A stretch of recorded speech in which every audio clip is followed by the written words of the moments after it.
to the second day of Octia's Clean Tech Week at the Park. I'm very happy to have here today with me the parliamentary assistant to the Minister of Northern Development, Mines, Natural Resources and Forestry, and MPP for Peterborough Kawartha, Dave Smith, as well as Yvette Vera Perez, representing MyTex today, and Boyd Davis, representing our sponsor. Boyd is the principal of KPM, and here representing the new ARX-N Reaction Hub, and more about that a little later. Before we get into that, I'm joining you from Toronto today, which is the traditional territory of many nations, including the Mississaugas of the Credit, the Anishinaabe, the Chippewa, the Haudenosaunee, and the Wendat peoples. This event today has been made possible, among other things, because of our sponsors. So I'd like to thank ARX-N Reaction Hub, our gold sponsor, MyTex, our silver sponsor, and our bronze sponsor, DryStill, as well as our partners, Canada Clean Tech Alliance, Clean Tech North, TSI Climate Ventures, Energy Storage Canada, and the Ontario Sustainable Energy Association. All of them helped promote the event and help with logistics as well. The opening today will be done by Boyd Davies, as I said, principal of KPM. Boyd is deeply involved in the creation of a new Chemtech commercialization hub in Kingston, ARX-N Reaction Hub. And without further ado, I'll hand over to Boyd for the opening. Thanks, Micah. So I just thought I'd take a couple minutes, and you can see that screen okay? Yep. Okay, I just thought I'd take a couple minutes before to tell people what we're doing in Kingston. We are putting together a Chemtech commercialization hub. This Chemtech part combines chemistry and clean tech, of course, to the chemistry parts of clean tech. So it's a clean tech play and a chemistry play as well. And it's designed to help people commercialize new technologies, get through the valley of death. Just as a lead into that, I just wanted to talk about one view on kickstarting the supply chain. There's been a lot of discussion about this at the federal and provincial level about the supply chain for battery materials and lightweighting of vehicles and other things, and the difficulty in getting that supply chain kickstarted. And I thought I would share some of my views on this from our recent work.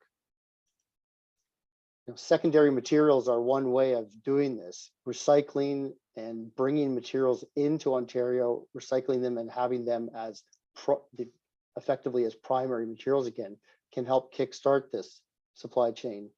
Li-Cycle, which is now the North American leading battery recycling company, was helped out by both Green Center and KPM in Kingston, and has an operating facility in Kingston now, and is building a new operating facility for battery recycling. Just one way of bringing nickel and cobalt, processing and returning this material into the Ontario ecosystem. Another example is Cyclic Materials. They're a rare earth recycling company. We're working with them much in the way that we did with Li-Cycle to bring rare earth materials, many of them from the US as well, into Ontario, and eventually generating a rare supply in Ontario. Again, kickstarting the supply chain so that more material can come into the supply. Another example is magnesium processing. People probably don't know, but 20 years ago, Canada was the third largest producer of magnesium in the world. We now produce 0. And this one way of getting around this is to take the magnesium out of scrap aluminum. We're working on 2 projects to do this, which could effectively replace a brand new smelter.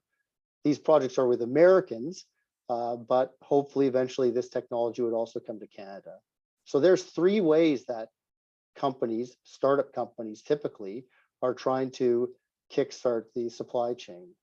These companies, find their origin in universities, incubators, and accelerators, and they commercialize later on with the private sector. In the middle here, this is this valley of death that people talk about often. This is in the scale up and piloting the growth stage. And this is where we come in to help. This is what our core business at Kingston Process Metallurgy is. And this is where we want to position this commercialization hub to help these companies. So we're doing this because we have demand. We have companies coming to us and saying, we really want to have this happen.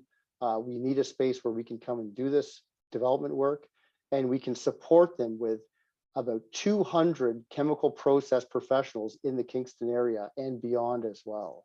So this is a facilitated hub that we're trying to build where people come and assist companies in scaling up their processes, bringing apart economics and process and market all together into this. So more information about this will be rolled out in the next coming weeks.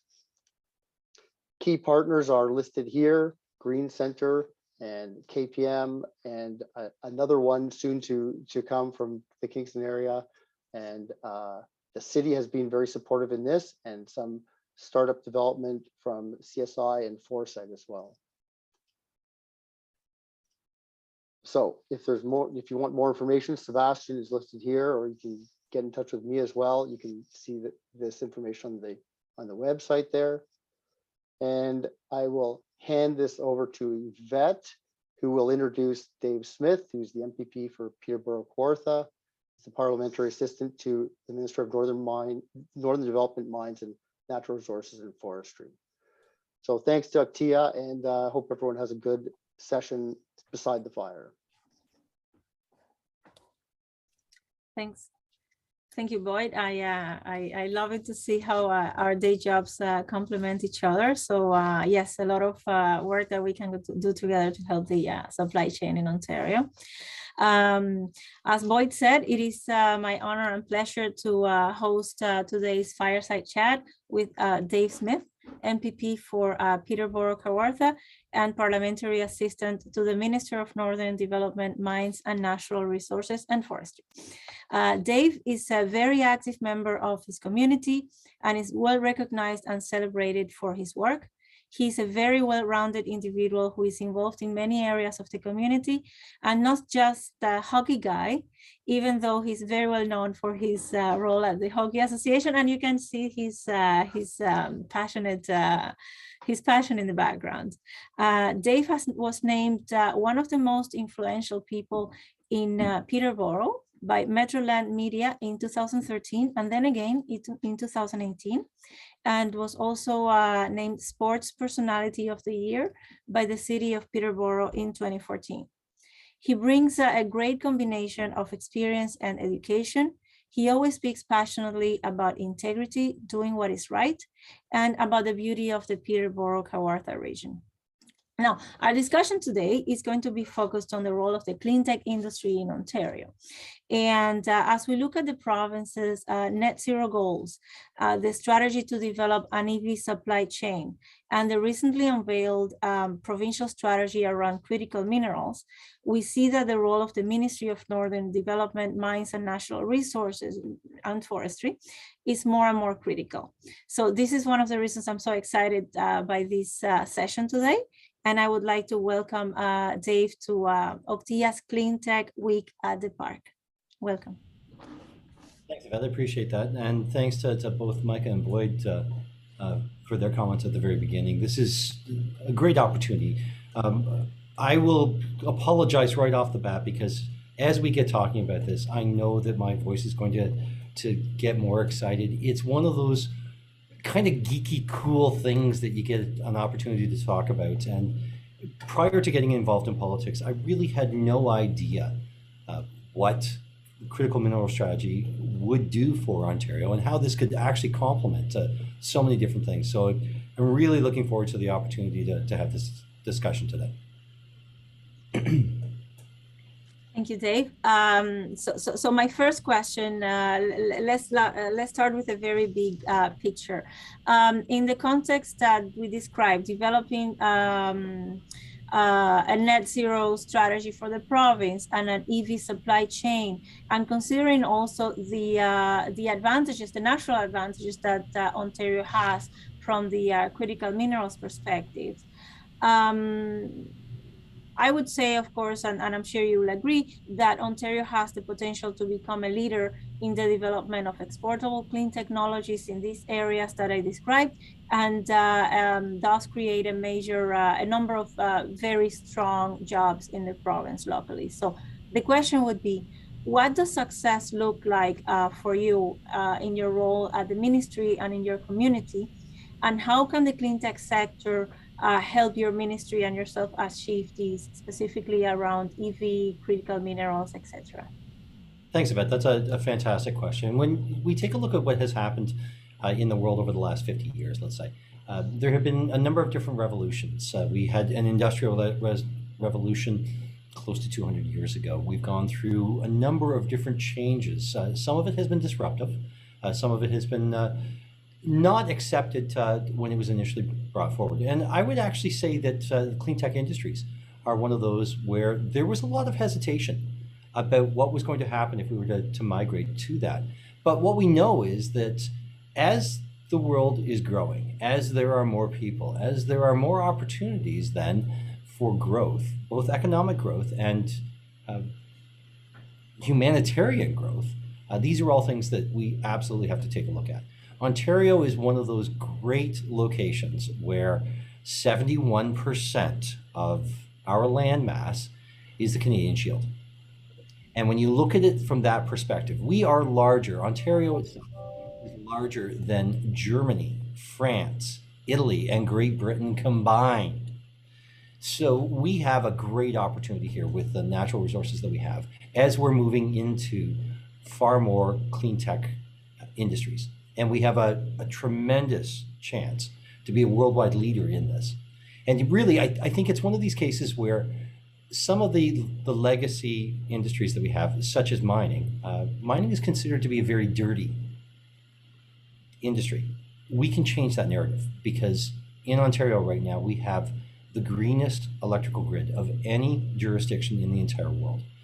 94% of our grid is greenhouse gas emissions free. We should be taking advantage of that. We have the natural resources here. We have the intellectual property here. We have research capabilities here. We have a manufacturing base. So Ontario is well positioned then to take advantage of all of those things to move forward with green technology and be an absolute leader in the world on it. What I would define success for the province of Ontario is not only to be the leader in the resource development itself, but in the processing and value added side of it, and then finally the commercialized product. And we're looking at all of those pillars right now as ways that Ontario can lead as we move forward. Thank you very much, Dave. I'll go a little bit deeper in along the same line. So what are some concrete steps that you and your ministry will take in order to support or to leverage, like you mentioned, the economic potential of the clean tech industry in the province? And I'm thinking perhaps from the perspective of red tape reductions, approval fast lanes, etc. But you feel free to take it wherever you think makes sense. So I'll give a couple of examples of things that we have already embarked on that will make a difference in it. I don't want to sound like I'm bashing anyone who is a bureaucrat in government. Prior to being an elected official, I had always complained that the bureaucrats take forever to do something. And one of the things that we changed very initially, and once we were elected, was to take a look at service level agreements from our own staff. And there were times where a file would sit on someone's desk for 80, 85 days because they had 90 days to respond to it. Just because you have 90 days doesn't mean that you should take 90 days. And if you've got the response after 7 or 9 or 12 or whatever it may be, send the response out. You don't have to wait the full 90 days just because you have 90 days to do it. That was actually a philosophical shift that has changed some of the patterns in the ministry. And then I look at a couple of other things that we have done that to me seem like very common sense. Why wouldn't we have addressed those issues early on? And in particular, it's things like tailings. So the way the Mining Act was, if you wanted to mine a product, you would go through the entire process of the different applications for a mine. And then once you finished with your mine, you would go through the closure process of it. When you're mining silver, and I'll use this as a prime example, one of the byproducts, one of the waste products is lithium. You don't have a huge amount of lithium as a waste product, but you do have lithium as a waste product. We know right now there is a demand with electric vehicles for that lithium. If the stakeholder wanted to try and recover that lithium under the old program, they would actually have to go through the entire mining application process to take that waste product and reclaim it. And when I take a step back and look at that, that's a waste of time and that's a waste of money. Now, if you haven't completed your closure, if you're still working on the closure plan and you want to go back to those tailings and you want to recover some of that waste product, all you do is modify your closure plan. And then you can start with that. Now, why would we want to do something like that? What's the advantage of it? Well, the reality is there isn't enough of the waste product to make it economically viable to go through that 5 to 8 year process to get a mine and all of the expenses that are involved in it. But if you can reclaim that, why wouldn't you take what was a waste product that is now just sitting there and not being used? Why wouldn't we do something like that? And that was one of the first changes that we made to it. As we're going through, what we're trying to do is we're trying to streamline all of the process now. How do we get it so that it is much easier then to operate, much easier to go from conception to actually production? Those are all the processes that we're going through. It's the scalability side and looking at it from a risk-based approach when we're talking about cutting red tape. Thanks, Dave. This is really interesting. So I hear things around behavioral changes, and those are quite important for all of us. And as the industry changes, I hear that. And also the expediting permits, modifying the processes so you don't have to go through a new approval processes when it makes sense. That's certainly welcome by the industry, and especially because the pace of things is so much faster every day, right? We need to adapt and modernize the processes. One question, you spoke earlier about manufacturing know-how and Ontario, right? So as you mentioned, Ontario has the best talent, access to capital opportunities, and manufacturing know-how in Canada, we could say. We see though that other provinces have are doing a lot more to leverage the economic potential of the clean tech industry. Quebec, BC, with a number of incentives. So my question to you is, from your perspective, what could Ontario do to be able to compete with these jurisdictions and keep those investment dollars and those jobs being attracted to Ontario? There's a number of different things that we can do with it, and I'll touch on a couple. Again, I don't want to get into it as too political, but I will say I was surprised at the previous government on their approach, especially when it came to electric vehicles.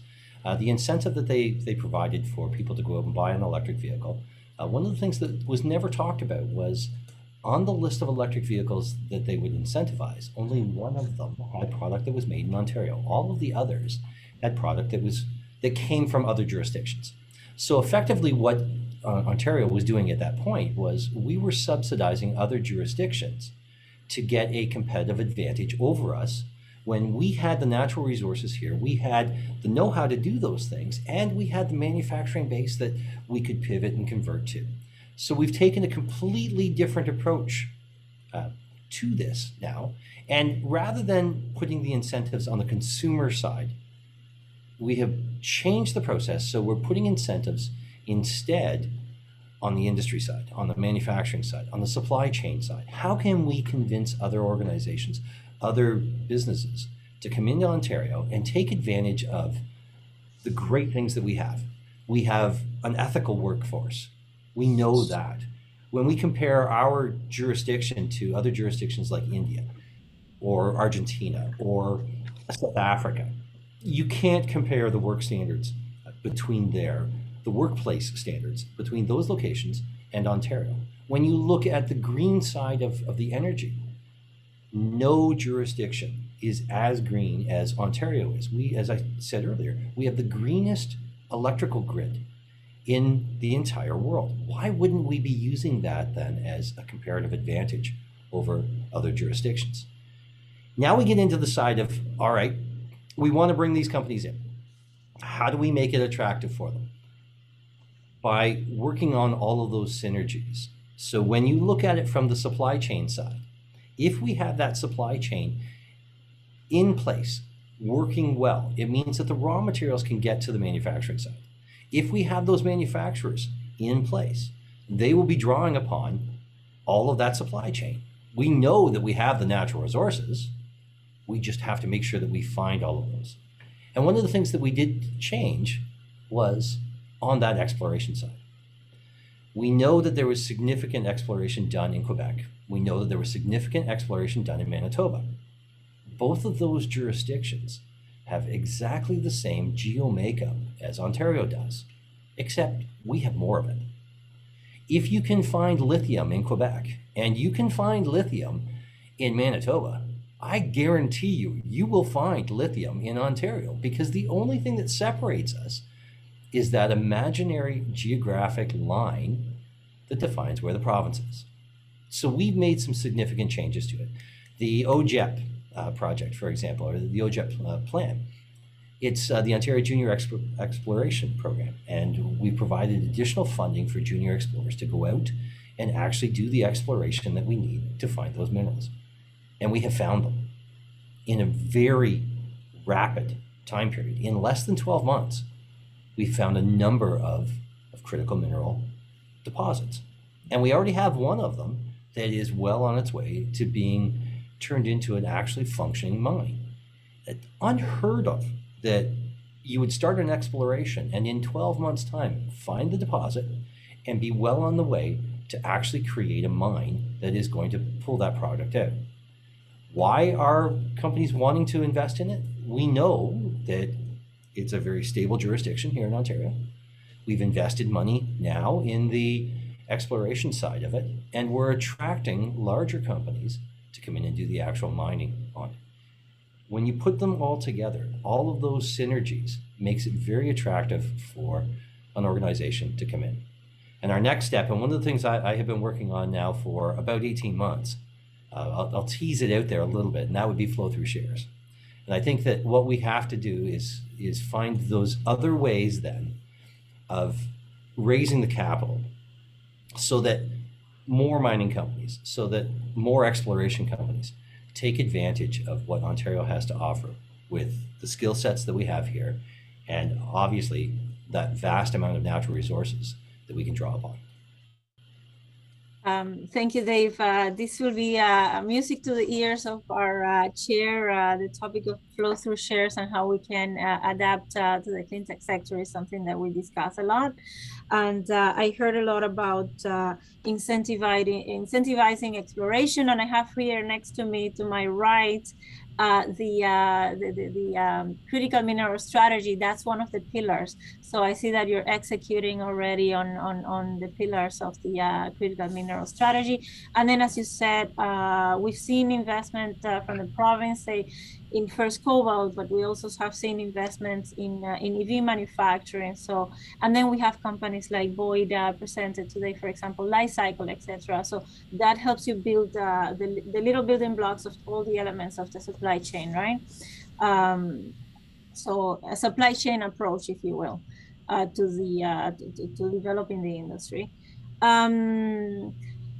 So knowing this so what are some of the clean technologies from your perspective that Ontario that you think Ontario could focus on to help the industry? So in other words, where do you see Ontario's competitive advantages taking us? And we've talked EV batteries, water technologies, mineral refining. You feel free to take it where you think makes sense. So I want to touch specifically on one aspect of it, and that's the smelting of critical minerals. There isn't a location right now in Ontario for it. We have one, the world has one in Louisiana, there's one in South Africa, there's one in China, there's one in India. And if we're going to be moving towards low emission, zero emission vehicles, one of the things that we have to rely upon then is actually the battery technology. What Ontario has as a significant advantage, and this is why we're heading down this path with it, is with those raw materials here, if we were to process them here, then we are reducing the carbon footprint across the entire world by it. And the reason I bring that up is Louisiana's plant would be 900 times dirtier than what the proposed smelting facility would be in Ontario. In India, it's 1,700 times dirtier. In South Africa, it's 2,200 times dirtier. And in China, it's 2,800 times dirtier. And let's face facts, the carbon atom doesn't care where it is born. Once it gets into the atmosphere, it does its damage. If we have the opportunity in Ontario to significantly reduce greenhouse gas emissions in the processing side of it, it's incumbent upon us to be exploring how we can do that, because we're not just helping Ontario by doing that, we're helping the entire world. If we can divert some of that raw material being shipped across the ocean to China, to South Africa, to India, we're cutting those greenhouse gas emissions as well, not just in the process of smelting, but in the transportation of the product. Those are all things that we're taking advantage of here. When we look then at the electric battery side of it, we have battery manufacturers now, one in particular who is coming into Windsor. Massive investment, $4.5 billion on it. Why are they doing that? They're doing that because we have the raw material here, we have the supply chain to bring it to them, and we will have the ability to do that value-added processing that they're going to need. All of those things combined reduce the amount of greenhouse gas emissions that are going to be emitted in that production. So just as a teaser on it, a Toyota Corolla, an electric Toyota Corolla, right now, under its current process, in Ontario, would take about 40,000 kilometers before it becomes actually carbon neutral compared to the standard internal combustion engine. When we have the entire supply chain here, when we have the value-added processing here, that same Toyota Corolla, nothing different about the vehicle, 19,000 kilometers.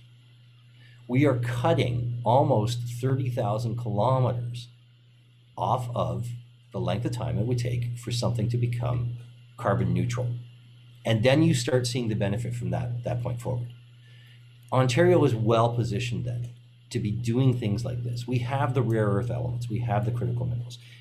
Whether we're talking electric vehicles, whether we're talking solar panels or windmills or anything else, all of those things, if you can reduce the greenhouse gas emissions at each level of the process in that manufacturing, you're creating a far better avenue for reducing global emissions globally.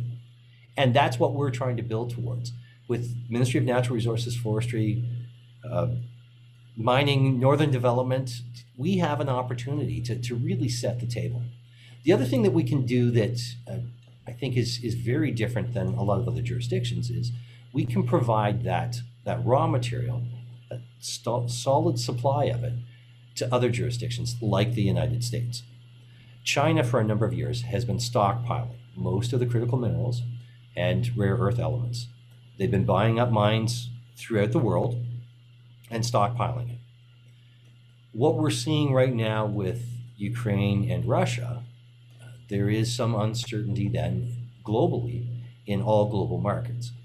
So an organization, a country like the United States, who's looking to secure an ethical supply of critical minerals, Ontario is very, very well positioned then to put ourselves in a position where we become the world leader and not China in doing this.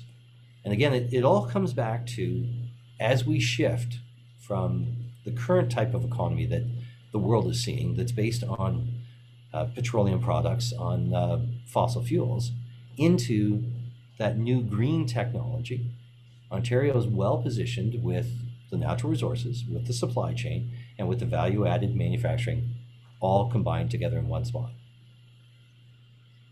Very good. Lots of interesting points in this answer. We heard about the life cycle carbon footprint of the processes and those cars those EVs that we drive. Multiple industries benefiting from the critical mineral strategy. So we're thinking today more around clean tech. We're thinking EVs, but there's also aerospace. There's a lot of industries that can benefit from this strategy, and that is also that brings opportunities for the clean tech industry, right? As well. And you mentioned something interesting. So you spoke about China and the US. So Canada and the US share the goal of expanding a very lucrative trade relationship, right? That is worth about $2 billion a day. And support, of course, countless jobs on both sides of the border. And critical minerals, like you mentioned, are one of the ways in which we could increase collaboration. So how do you see the scope of enhancing collaboration between the United States and Ontario on this specific front on critical minerals? And so how would that work? We've already started conversations with them. We actually had a great meeting with the Undersecretary from the United States on this, and how Ontario could position itself as the main supplier of all of these critical minerals.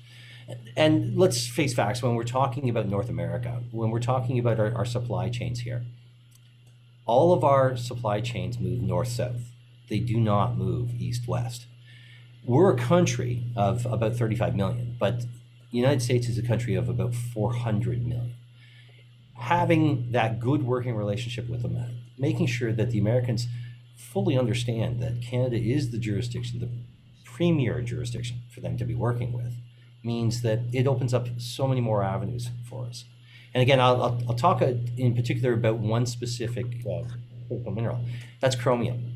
It's used in making, obviously, stainless steel, but it also is used in making battleship steel, and it makes metal stronger. If the Americans are going to continue down the path that they are with their military, they have to have a solid supply of a critical mineral like chromium. Otherwise, they're not able to build the Navy that they want. They're not able to build the Air Force that they want, or the armored divisions that they want. Ontario has a great supply of chromium, and we have the ability then to supply the Americans with exactly what they need, and they're not going to be beholden to the Russians or to the Chinese on it. That's just one prime example of it. When we get into other things like electric vehicles, we've had those conversations with the Biden administration, with their Buy America, and the idea that if you wanted to get this rebate that they were going to offer on an electric vehicle, it had to be an American electric vehicle. Well, guess where all of the critical minerals that they're going to use in that electric vehicle come from? It comes from Ontario. So, working with the Biden administration, working with a number of different governors in the United States, we've been able to convince them that it's okay to have that Buy American, but you better make sure you're including Canada as part of it. And you better make sure in particular that you're including Ontario. 19 of the US states, Ontario is the #1 trading partner with. And they recognize that if they're not doing business with us, they're going to be out of business. That's the advantage that we have with working with the Americans. They recognize that. And I think that what we're going to see as we move forward is this creates a tremendous opportunity for us, that not only in economic growth, not only in intellectual property, not only in that resource development, but closer relationships with them when it comes to other aspects of the economy, because they need us. Absolutely, and it's developing the region, right? And like you say, that north-south corridor. And you've touched a couple of times on the topic of energy security, and it's becoming quite evident that that not only decarbonization but energy security as well is a very important topic. I have a lot of, I have some interesting questions here. I knew that when you said, when you said flow through shares, there are gonna be a number of people very happy. So let me read this question to you. Very much agreed on flow through shares. This is from Brian Watson. Do you see this structure applicable to mining tailing ponds or implementing of other clean technologies? So flow-through shares are one of those things that I know is a hot button topic with a lot of people. What I can say on it, because I can't announce policy before policy is ready to be announced. It's one of those things that we have taken a look at on how do we move this forward? How do we make sure that the investment is coming into Ontario so that we can spur this type of advancement in it? There are no opportunities that are off the table as we look at how we would develop something along the lines of flow-through shares. Obviously, we have to look at what is going to be in the best interest of Ontario itself, on the industry, and making sure that what we have coming in is going to be of a net benefit as a result of it. So I'm afraid at this point, I can't give you too many details on it, other than to say it absolutely is something that we've been working on. It's been on my desk now as a working file for about 18 months. And the geek in me gets really excited when we get talking about that. So I'll try and tone it down a little bit. Absolutely is something that I would love to see us move forward in the next term as quickly as we possibly can. Well, thanks. We'll take what we can, and your smile and your geekish attitude. We're most of us geeks here. We'll just dream and salivate over what's coming. We are quite unfortunately running out of time. I had many more ideas and many more questions, and the audience had a lot more interest, but you've been very generous with your time, and I would like to thank you and pass over to Mike for some closing words.